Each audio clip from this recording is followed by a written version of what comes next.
வணக்கம். இது நிலா கிச்சன். இன்றைக்கி நம்ம ஒரு இன்ட்ரெஸ்டிங்கான ரெசிபி பார்க்க போகிறோம். ஒரு ஸ்வீட் ஐட்டம். இது கேரளாவில் ரொம்ப ஃபேமஸ்ஸு. அவல் விளைவிச்சது. இப்போ அது எப்படி பண்ணலாம் அப்படின்னு சொல்லிட்டு பார்க்கலாமா? 5 நிமிஷத்தில் பண்ணக்கூடிய ஒரு ஐட்டம். வீட்டில் அவல் இருந்தால் டக்குனே நம்ம பண்ணிடலாம். இப்போ எப்படி செய்யலாம் அப்படின்னு பார்க்கலாமா? அதுக்கு முன்னாடி எல்லாருமே நம்ம சேனலை சப்ஸ்கிரைப் பண்ணுங்கள், லைக் பண்ணுங்கள், ஷேர் பண்ணுங்கள், கமெண்ட் பண்ணுங்கள். வாங்க இப்போ வீடியோக்குள்ளே போகலாம். பேன் அடுப்பில் வச்சு அதில் 2 டேபிள் ஸ்பூன் அளவுக்கு நெய் விட்டுடலாம். நெய் சூடானோடனே சின்ன சின்னதாக கட் பண்ணி வச்சுருக்கிற முந்திரி பருப்பு, உடச்ச கடலை இதை நல்லா வறுத்து எடுத்துருவோம்.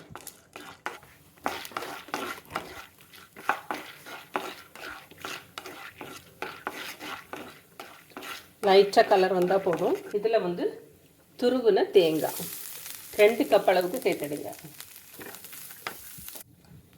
தேங்காய் நல்லா வறுப்பட்டுட்டு இதில் ஒரு 4 ஏலக்காயை உடச்சி போட்டுடலாம். பொடி இருந்தால் போட்டுருங்க, ஏலக்காய் பொடி இல்லையா இதேமாரி தட்டி போட்டுருங்க. இதை இப்போ ஆஃப் பண்ணிடலாம். நம்ம வறுத்த அதே பாத்திரத்திலே 4 டம்ளர் அளவுக்கு தண்ணி விடுங்க. இதில் 1.25 கப் அளவுக்கு வெல்லம். ஸ்வீட் நல்லா பிடிக்கும்னா ஒரு 1.25 கப்பு போடுங்க, இல்லைன்னா 1 கப் அளவுக்கு வெல்லம் போடுங்க. வெல்லம் கரையட்டும்.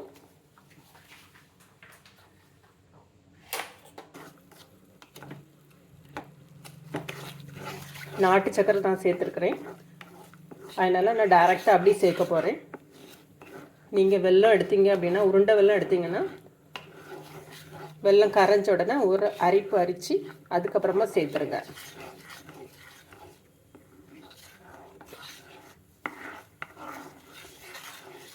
நல்லா கரைஞ்சிச்சு. 1.25 கப்பு வெல்லத்துக்கு 1/4 டம்ளர் தண்ணி விட்டுருக்கோம், அதனால இவ்வளோ திக்காக இருக்குது. இப்போ தண்ணி எவ்வளோ வற்றிட்டு இப்போ ஒரு 1.25 கப் அளவுக்கு பாகு இருக்குது. இப்போ இதில் நம்ம எடுத்து வச்சுருக்க அவல் 1.25 கப் அளவுக்கு அவல், வறுத்த தேங்காய், முந்திரி,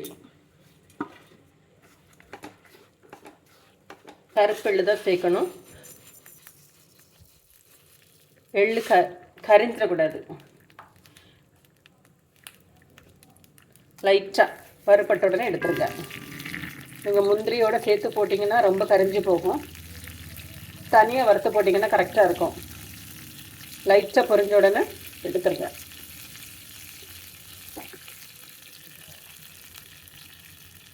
இதை ஆஃப் பண்ணிடலாம். இதோட நெய்யில் வறுத்த எள்ளு, நம்ம எள்ளை இதோட சேர்த்துடலாம்.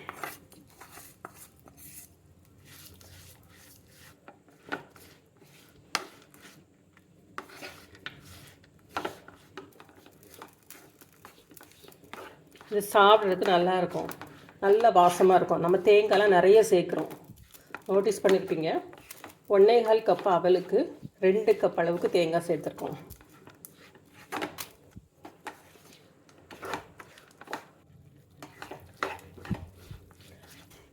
அவல் விளைவிச்சது ரெடி ஆயிடுச்சு. இப்போ சர்வ் பண்ணலாம். கேரளா ஸ்பெஷல் அவல் விளைவிச்சது ரெடி ஆயிடுச்சு. இதேமாரி நீங்களும் செஞ்சு பாருங்கள். செஞ்சு பார்த்துட்டு எப்படி இருக்குன்னு சொல்லிட்டு ஃபீட்பேக் கொடுங்க. தேங்க்யூ.